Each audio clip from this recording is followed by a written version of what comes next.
नमस्कार दोस्तों, स्वागत है आप सभी का गवर्नमेंट जॉब्स के ऑफिशियल यूट्यूब चैनल में। दोस्तों, आज फिर से हम आप सभी के लिए लेकर आ गए हैं एक नई गवर्नमेंट वैकेंसी जो कि जारी की गई है नेल्ट द्वारा, यानी कि national institute of electrician and information technology द्वारा, जो कि पूरी तरह से सरकारी संस्था है, सेंट्रल गवर्नमेंट के अधीन में ये आती है। इसमें स्टाफ कार ड्राइवर की पोस्ट पर वैकेंसी जारी की गई हैं। आगे हम बताने जा रहे हैं आपको क्या क्या इसमें विभिन्न प्रकार की योग्यताएं रहने वाली हैं, जैसा कि शिक्षक योग्यता, शारीरिक योग्यता, वेतन आदि। तो वीडियो के साथ आप एंड तक बने रहना। अगर चैनल पर नए आए हो तो चैनल को सब्सक्राइब कर देना, साथ ही उसके बेल आइकन ज़रूर दबा देना, ताकि जो भी हम अपने चैनल पर नई गवर्नमेंट वैकेंसी लेकर आएँ उसका नोटिफिकेशन सबसे पहले आप तक पहुँच पाए। तो चलिए दोस्तों, करते हैं वीडियो स्टार्ट।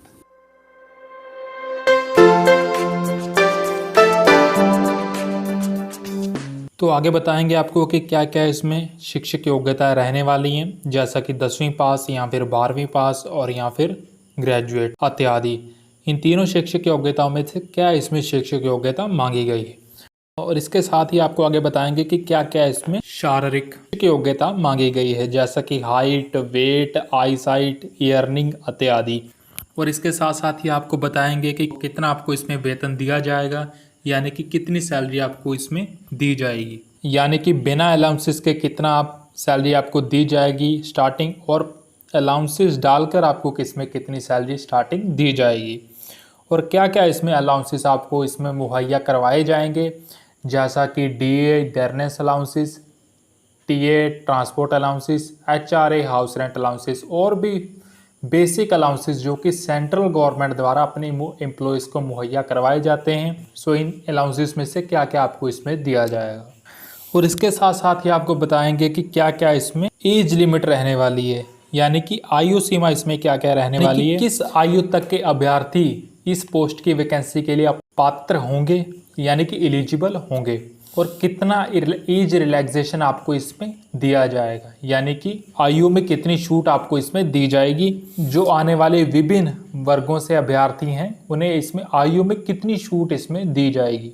तो विस्तार से आपको सारी जानकारियां देंगे, तो वीडियो के साथ आप एंड तक बने रहना, बिना स्किप किए वीडियो को पूरा ज़रूर देखना। तो चलिए दोस्तों, करते हैं वीडियो स्टार्ट। सबसे पहले आपको ले जाते हैं इनके ऑफिशियल एडवर्टाइजमेंट पे, यानी कि विज्ञापन पे, जो कि इनकी ऑफिशियल वेबसाइट पे जारी किया गया है।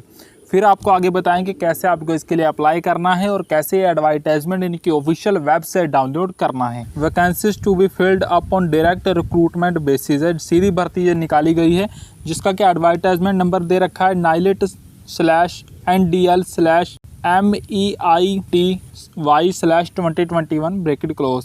On behalf of Ministry of Electronics and Information Technology (MEY), applicants are invited from eligible and qualified person for the post of staff car driver, ordinary grade, general center service group C, non-gazetted, non-ministerial.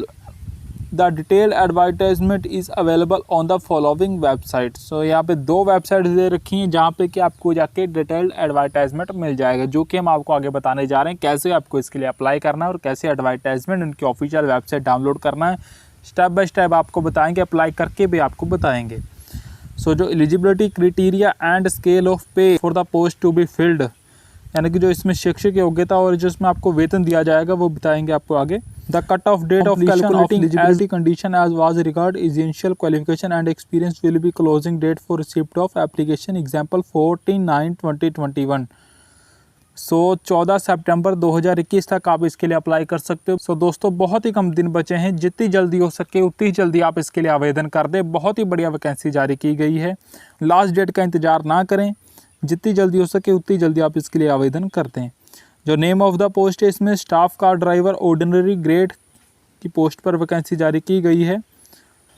इसमें जो total of posts है, यानी कि कितनी post है, तो इसमें 11 posts यानी कि 11 पदों पर वैकेंसी जारी की गई हैं, जिसमें से 5 यूआर की हैं, सामान्य जाति की, 1 ईडब्ल्यूएस की है, यानी कि इकोनॉमिकली वीकर सेक्शंस जो आते हैं, ओबीसी की है, यानी कि अदर बैकवर्ड क्लासेस से जो आते हैं, और एक एससी की है और एक एसटी की है। और इसमें जो स्केल ऑफ पे आपको जो दिया जाएगा वो लेवल 2 के अंतर्गत दिया जाएगा, यानी कि आपको इसमें 63,200 रुपये आपकी पर मंथ की सैलरी रहेगी, जो कि बहुत ही बढ़िया आपकी रहने वाली है। और भी अलाउंसेस आपको इसमें दिए जाएंगे जो कि सेंट्रल गवर्नमेंट द्वारा एम्प्लॉय को मुहैया करवाए जाते हैं, जैसा कि डीए हो गया, टीए हो गया, यानी कि डीए मतलब डियरनेस अलाउंसेस, टीए मतलब ट्रांसपोर्ट अलाउंसेस, एचआर हो गया हाउस रेंट अलाउंसेस, और भी बेसिक अलाउंसेस आपको इसमें दिए जाएंगे। और इसमें जो शैक्षिक योग्यता यानी कि जो एसेंशियल एजुकेशन क्वालिफिकेशंस आपका इसमें मांगा गया है, तो वो pass in 10th standard from recognised board, यानी कि 10वीं पास ही इसमें शैक्षिक योग्यता मांगी गई है किसी मान्यता प्राप्त बोर्ड द्वारा। Position of valid driving licence for motor car, so इसमें वैलिड ड्राइविंग लाइसेंस आपका इसमें मांगा गया है मोटर कार का। लाइट मोटर व्हीकल लाइसेंस आपके इसमें मांगा गया है LMV का। और experience of driving motor car for at least 3 years. LMV के लाइसेंस पे 3 साल का एक्सपीरियंस होना चाहिए, यानी कि आपका 3 साल पुराना LMV लाइसेंस होना अनिवार्य है। और इसमें जो एज लिमिट रहने वाली है, यानी कि जो आयु सीमा मांगी गई है, वो आपकी 18 से 27 साल तक के अभ्यर्थी इस पोस्ट की वैकेंसी के लिए अप्लाई कर सकते हैं। तो जो सिलेक्शन प्रोसेस रहेगी, आपका रिटन टेस्ट होगा, जिसमें कि ऑब्जेक्टिव टाइप क्वेश्चन आपसे इसमें पूछे जाएंगे। और जो इसमें एज लिमिट रिलैक्सेशन, यानी कि जो इसमें एज में रिलैक्सेशन दिया जाएगा, वो कुछ इस तरह से दिया जाएगा। The upper age limit in respect of SC ST and OBC shall be relaxable as per got rules and orders issued from time to time. Upper age limit in respect of government servants, ex-servicemen and other special categories of persons are relaxable in accordance with the order issued by the central government from time to time. In this regard, age relaxation जो आपका है इसमें up to 5 years in case of SC ST candidate for the post reserved for them, यानी कि जो SC ST category से आते हैं वो 5 साल की उसमें आयु में छूट दी जाएगी, यानी कि वो 27/5 जोड़ लीजिए आप 32 साल तक के अभ्यर्थी इस पोस्ट की वैकेंसी के लिए अप्लाई कर सकते हैं, जो कि SC ST कैटेगरी से बिलोंग करते हैं। और जो अप टू 3 ईयर्स इसमें छूट दी जाएगी जो कि OBC वर्ग से बिलोंग करते हैं, यानी कि OBC कैटेगरी से जो बिलोंग करते हैं अदर बैकवर्ड क्लासेस से, उन्हें इसमें 3 साल की छूट दी जाएगी। वो 30 साल तक के अभ्यर्थी भी इस पोस्ट की वैकेंसी के लिए अप्लाई कर सकते हैं। और फॉर एक्स सर्विसमैन होगा जो एज़ पर रूल्स के अकॉर्डिंग एक्स सर्विसमैन को इसमें छूट दी जाएगी। और अप टू 45 ईयर्स उसे दी जाएगी जो कि SC ST कैटेगरी से आता है, सेंट्रल गवर्नमेंट का एम्प्लॉय है, वो 45 साल तक के अभ्यर्थी इस पोस्ट की वैकेंसी के लिए अप्लाई कर सकते हैं। और जो प्लेस ऑफ पोस्टिंग रहेगी, यानी कि आपकी इसमें कहाँ पे आपकी जाके चयन के बाद आपकी कहाँ पे पोस्टिंग होनी है, आपको कहाँ पे तैनात किया जाएगा, वो at present the place of posting is at New Delhi, however the person selected can be transfer to anywhere in India. यानी कि एज द पोस्ट अभी तो ये जो जारी की गई है हेड ऑफिस के द्वारा जारी की गई नई दिल्ली में जो सिचुएटेड है, और पर आपको इसमें सिलेक्शन के बाद में आपको कहीं भी पूरे इंडिया में कहीं भी आपका ट्रांसफ़र इसमें किया जा सकता है। सो हाउ टू अप्लाई, आपको इसके लिए आवेदन कैसे करना है, तो before applying candidate are advise to go through the advertisement carefully in detail of determining the eligibility as per laid down criteria for the post. So before आपको apply करने से पहले आपको अच्छी तरह से इनका विज्ञापन यानी कि एडवर्टाइजमेंट जो कि हम आपको अभी दिखा रहे हैं विस्तार पूर्वक एक बार पढ़ लेना है बारीकी से कि क्या क्या इसमें विभिन्न प्रकार की योग्यताएं हैं, फिर आपको इसके लिए अप्लाई करना है। Candidate can apply online at https://register/delhi.nelt.gov.in/between 16/8/2021 11:30 AM and 14/9/2021 5:30 PM। सो आपको इस टाइमिंग के बीच में आपको इसके लिए आवेदन करना है, यानी कि 16 अगस्त 2021 से 11:30 बजे से पोर्टल स्टार्ट हो जाएगा। इनकी ऑफिशियल वेबसाइट पे फॉर्म अपलोड कर दिया जाएगा नेल्ट द्वारा, और जो कि 14 सितंबर 5:30 बजे शाम तक ये अवेलेबल रहेगा इनकी ऑफिशियल वेबसाइट पे। और जो कि इनकी ऑफिशियल वेबसाइट है register/delhi.nelt.gov.in, जो कि हम आपको आगे विस्तार पूर्वक बताने जा रहे हैं। इसमें candidate are required to have valid email identification and active mobile number. So आप कैंडिडेट के पास ईमेल आईडी एक्टिव होनी चाहिए और मोबाइल नंबर एक्टिव होना चाहिए जिस पे कि OTP आएगा। तो यानी कि आपको इसमें जो अपना फॉर्म भरना है वो कंप्लीटेड सक्सेसफुली, आपको पूरी इन्फॉर्मेशन इसमें फिलअप करनी है। इन केस ऑफ कैंडिडेट अगर आप फीस सबमिट करते हो लास्ट डेट के बाद तो वो आपको सबमिट नहीं हो पाएगी, डिपॉजिट नहीं होगी, तो आपका फॉर्म इसमें कंप्लीट नहीं माना जाएगा, इनकम्प्लीट रहेगा। और भी अगर कंडीशंस में आपने फॉर्म के साथ जो भी इसमें रिक्वायरमेंट डॉक्यूमेंट्स हैं अगर आपने इसमें नहीं अटैच किए हैं साथ अपने, और भी कोई डिटेल्स अटैच नहीं किए, इन केस ऑफ इनकम्प्लीट है कुछ ना कुछ स्टेप उसमें, तो उस कंडीशन में भी आप फॉर्म जो होगा वो आपका रिजेक्ट कर दिया जाएगा। Application are required to make sure the applicant status in their application is submitted successfully after submission of application. Otherwise, application will be treated as incomplete as summarily rejected. So application fees जो आपकी रहेगी इसमें वो category wise कुछ रहेगी, यानी कि जो SC/ST कैंडिडेट्स आते हैं, वुमेन कैंडिडेट है या फिर एक्स सर्विस मैन है, यानी कि जो SC/ST के वर्ग से आते हैं, फिर महिला अभ्यर्थी है कोई, और या फिर एक्स सर्विस मैन है, उन्हें इसमें 150 रुपये आपके चार्जेस लगेंगे, 150 रुपीज़ ओनली। और जो कैंडिडेट्स जनरल है और या फिर ऑल अदर्स है, यानी कि OBC कैटेगरी से आता है, इन्हें इसमें 300 रुपये चार्जेस लगेंगे। यानी कि आपको फ़ीस जो है डिपॉजिट करनी है, जो भी आपको ऑनलाइन ही पे डिपॉजिट करनी है, डेबिट कार्ड, क्रेडिट कार्ड, और या फिर आप नेट बैंकिंग के थ्रू आप इसे जमा कर सकते हो। अगर आप इसे चाहोगे डिमांड ड्राफ्ट के थ्रू जमा करें या पे ऑर्डर के थ्रू करें या फिर चेक और या फिर चालान के थ्रू हम इसे पे करना चाहें तो ये पे नहीं हो पाएगी, इस नोट पे एक्सेप्ट नहीं किया जाएगा वो। सो जो आपके स्कीम ऑफ रिटन एग्जामिनेशन रहेगी, यानी कि जो इसमें स्कीम रहेगी वो written examination will be objective type OMR based consisting of 120 questions as per the details given below. यानी कि जो आपका रिटन एग्जामिनेशन रहेगा वो आपका ऑब्जेक्टिव टाइप इसमें क्वेश्चंस पूछे जाएंगे, जो कि OMR बेस्ड होगा। OMR शीट दी जाएगी आपको, जिसमें कि 120 क्वेश्चंस आपके इसमें पूछे जाएंगे। और वो कुछ इस सब्जेक्ट में पार्ट रहेंगे तो उसमें D सेक्शंस यानी कि 4 सब्जेक्ट्स में से आपका इसमें क्वेश्चंस पूछे जाएंगे, जो कि जनरल अवेयरनेस में से नंबर ऑफ़ क्वेश्चंस 20 पूछे जाएंगे और वो उसका जो मार्क्स रहेंगे वो भी 20 ही रहेंगे। सो जो सेकंड होगा आपका B सेक्शंस में से, जो कि general intelligence and elementary maths से रिलेटेड 20 क्वेश्चंस पूछे जाएंगे, वो भी सेम ही 20 मार्क्स के होंगे, यानी कि 1 मार्क्स से 1 क्वेश्चन होगा। और जो सेक्शन C में आपके जनरल इंग्लिश में से 15 क्वेश्चंस और 15 मार्क्स के होंगे वो भी। सेक्शन D में traffic rules and regulations and other aspects related to driving duty से रिलेटेड 25 क्वेश्चंस पूछे जाएंगे और वो भी 25 मार्क्स के होंगे। और फोर्थ में driving techniques and basic motor car mechanism से रिलेटेड 25 क्वेश्चंस पूछे जाएंगे और वो भी 25 मार्क्स के होंगे। सो टोटल आपको 120 क्वेश्चंस पूछे जाएंगे और वो 120 मार्क्स के होंगे। ड्यूरेशन जो आपको इसमें आपके रिटन एग्जामिनेशन को आपको जो समय सीमा दी जाएगी वो 2 घंटे की आपको इसमें ड्यूरेशन समय सीमा दी जाएगी। So question paper will be bilingual या एग्जाम्पल इंग्लिश एंड हिंदी, यानी कि आपको क्वेश्चन पेपर जो होगा वो आपको दोनों लैंग्वेज में आपको इसमें मुहैया करवाया जाएगा, इंग्लिश और हिंदी में। So every question will carry 1 marks, 1 marks का एक क्वेश्चन होगा। There shall be no negative marking in this paper, यानी कि इसमें कोई भी किसी प्रकार की नेगेटिव मार्किंग नहीं रहेगी। So the category wise cut off marks of qualifying the written examination shall be 40% for general and EWS category candidate, 35% OBC and 30% for SC/ST category.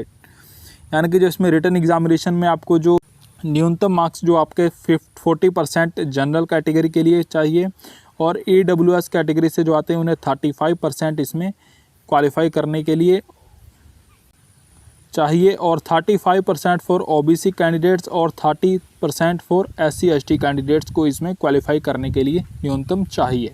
Syllabus जो आपका रहेगा वो आपको इनकी ऑफिशियल इस वेबसाइट पे जाके मिल जाएगा। The syllabus of written examination of objective type is available on, link भी दे रखा है। The detail of skill test for recruitment for the post of staff car driver ordinary grade is as under. जो आपका skill test रहेगा वो कुछ इस तरह से रहेगा। The test will be qualifying in nature, qualifying nature होगा वो candidate driving skill and test their knowledge of motor driving, motor mechanism and traffic rules and regulations, यानी कि जो आपको कितनी नॉलेज है सब के बारे में वो आपका इसमें चेक किया जाएगा। The candidate would also be tested for his her knowledge of identifying and removing minor defects in vehicle. So minor defect अगर कोई प्रॉब्लम आती है व्हीकल में तो उसकी भी आपको इसमें नॉलेज आपकी चेक की जाएगी। भी हल्की फुल्की अगर नॉलेज आती है तो आप उसे सही कर सकते हो कि नहीं। और skill test shall be qualifying nature only however if a candidate does not appear in skill test or fails to qualify the skill test, they will not be considered for the further selection process। In conditions में आपका इसमें चयन नहीं होगा, आपको इसमें selection process से बाहर कर दिया जाएगा। City of written examination and skill test, यानी कि जो आपका स्किल टेस्ट और रिटन एग्जामिनेशन होगा वो किस सिटी में होगा तो वो कुछ इस तरह से रहेगा। Delhi however NILT reserves the right to direct the candidate to appear for written test, skill test at any location in India। NILT द्वारा उसे कहीं भी ऑल ओवर इंडिया में कहीं भी आपका इसमें टेस्ट करवाया जा सकता है, वो नेट के ऊपर निर्भर करता है। और जो इसकी सिलेक्शन प्रोसेस रहेगी यानी कि जो चयन प्रक्रिया रहेगी इसमें, the selection for the post will be made through a written examination OMR based. So multiple choice question जैसे कि हम आपको बता चुके हैं, और skill test qualifying nature. Candidate in the order of merit in written test and reservation policy will be called for skill test. Only candidate who qualify skill test will be considered for final selection. Final selection will be based on merit of written test only. So आपका यानी कि written test होने के बाद आपको skill test में बुलाया जाएगा, यानी कि स्किल टेस्ट में क्वालिफाइंग नेचर होगा। सो स्किल टेस्ट होने के बाद आपकी एक फ़ाइनल मेरिट लिस्ट तैयार कर दी जाएगी। फाइनल मेरिट लिस्ट जो तैयार की जाएगी वो आपकी रिटन टेस्ट के अकॉर्डिंग आपकी इसमें की जाएगी। स्किल टेस्ट का कोई भी मार्क्स इसमें ऐड नहीं होगा। स्किल टेस्ट आपको क्वालिफाई करना ज़रूरी है, पास करना ज़रूरी है। और फाइनल मेरिट लिस्ट जो तैयार की जाएगी वो आपकी रिटन टेस्ट के बेस पे ही तैयार की जाएगी, जिसके अकॉर्डिंग आपका इसमें आगे सिलेक्शन होना है। Verification of requested document will be done on the day of skill test before skill test. So आपका स्किल टेस्ट वाले दिन आपका इसमें वेरिफिकेशन ऑफ डॉक्यूमेंट्स होंगे स्किल टेस्ट से पहले। इम्पोर्टेंट इंस्ट्रक्शन इंफॉर्मेशन, तो सिटीजनशिप पे वो कैंडिडेट जो होगा अभ्यर्थी वो भारत का नागरिक होना अनिवार्य है। कि final selection of candidate for appointment to the advertised posts will be based on meeting the prescribed eligibility criteria in the performance in the written examination and in the skill test. Date of birth certificate आपको इसमें upload करना है। मार्टिकुलेशन high school certificate आपको इसमें upload करना है। सो आपको caste certificate upload करना है उन अभ्यर्थियों के लिए जो कि SC ST OBC वर्ग से आते हैं। और EWS सर्टिफिकेट आपको इसमें अपलोड करना है जो कि EWS कैटेगरी से आते हैं, यानी कि इकोनॉमिकली वीकर सेक्शंस हैं कैंडिडेट्स, उन्हीं को इसमें EWS सर्टिफिकेट अपलोड करना है। और मार्कशीट्स ऑफ क्लास 10th के आपको इसमें अपलोड करनी है। और फ़ोटो आइडेंटिटी कार्ड आपको इसमें अपलोड करना है अपना, और ड्राइविंग लाइसेंस अपना अपलोड करना है, और एक्सपीरियंस सर्टिफिकेट अपलोड करना है। Before final submission of the online application form the candidate must go through the same careful. It shall be that incomplete incorrect application form will be summarily rejected. So आपको final submission करने के से पहले एक बार विस्तार पूर्वक देख लेना है अच्छी तरह से कि अगर आपका कोई भी एप्लीकेशन फॉर्म में कोई भी ब्लैंक ना छूटा हो, इनकम्प्लीट फॉर्म ना हो, और इनकरेक्ट जानकारी कोई भी ना हो, मिसमैच कोई भी अगर आपके डॉक्यूमेंट से और फॉर्म से मिसमैच करता है तो आपको बिना इसमें सूचित किए आपका फॉर्म इसमें पूरी तरह से रिजेक्ट कर दिया जाएगा, यानी कि निरस्त कर दिया जाएगा। So the selection of candidate will be subject to medical fitness. आपका सिलेक्शन जो अभ्यर्थी का हो जाएगा उनके मेडिकल फिटनेस के लिए आगे भेजा जाएगा और वेरिफिकेशन उनके होंगे। Online submission of application form में अगर कोई भी दिक्कत हो रही है, अगर डाउनलोडिंग ऑफ एडमिट कार्ड में कोई भी दिक्कत हो रही है तो आप इन्हें ईमेल कर सकते हो, जो कि इनका ईमेल एड्रेस recruit@nilit.gov.in पे आप इसे ईमेल कर सकते हो। तो चलिए दोस्तों आगे बताते हैं आपको कैसे इसके लिए अप्लाई करना है और कैसे इनका ऑफिशियल एडवर्टाइजमेंट इनकी ऑफिशियल वेबसाइट डाउनलोड करना है। तो हमने दोनों ही लिंक अपनी इसी वीडियो के नीचे डिस्क्रिप्शन बॉक्स में दे रखे हैं, इनके ऑनलाइन एप्लीकेशन फॉर्म का भी और साथ ही एडवर्टाइजमेंट का, जो कि आपको हमने अभी दिखाया है। अगर आप इनके ऑनलाइन एप्लीकेशन फॉर्म के लिंक पे क्लिक करोगे तो आप सीधा इनकी ऑफिशियल वेबसाइट के ऑनलाइन पोर्टल पर पहुंच जाओगे, जहां पे आप जाके इसके लिए अप्लाई कर सकते हो, ऑनलाइन एप्लीकेशन फॉर्म फिलअप कर सकते हो। और अगर आप एडवर्टाइजमेंट पे यानी कि विज्ञापन के लिंक पे क्लिक करोगे, जो कि आपको हमने अभी दिखाया है, सीधे इनके ऑफिशियल वेबसाइट पे पहुंच जाओगे, जहां से आप जाके इसे डाउनलोड कर सकते हो और फिर एक बार इसे अच्छी तरह से विस्तार पूर्वक देख के समझ के फिर आप इसके लिए अप्लाई कर सकते हो। तो आशा करते हैं दोस्तों आज की वीडियो आप सभी को बढ़िया लगी होगी। तो जो भी फ्रेंड्स हमारे चैनल पर नए आए हों, चैनल को सब्सक्राइब कर देना, साथ ही इसका बेल आइकन जरूर दबा देना, ताकि जो भी हम अपने चैनल पर नई गवर्नमेंट वैकेंसी लेकर आएँ उसका नोटिफिकेशन सबसे पहले आप तक पहुँच